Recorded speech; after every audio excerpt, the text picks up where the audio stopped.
brief overview of posterizing an image on Pixlr.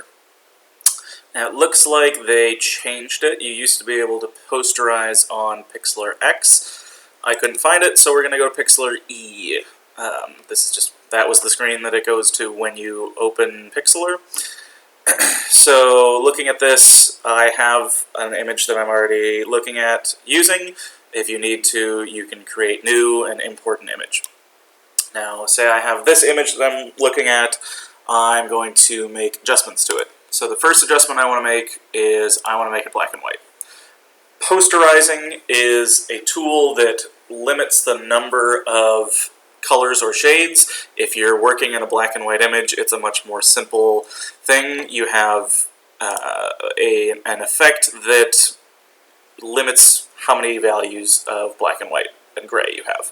So if I go to Posterize under Adjustments, I get the option of saying how many I want. So 0 means they're not doing anything to it yet. 1 means there is one shade other than black or white. So technically 1 means 2 shades, black and white.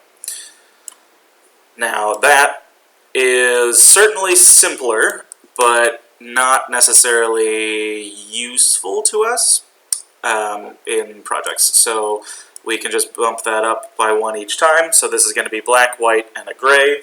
You can start to see what's happening there.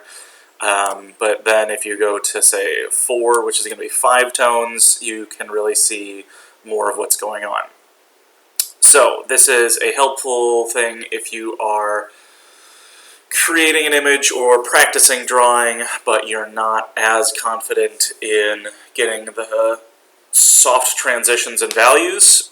Then you can use this tool to make an image simpler. So you can kind of play around with that. But yeah, 4, 5, you're starting to lose this tree. If you're looking at when you get that tree back, you don't get the tree back until about 10 or 11.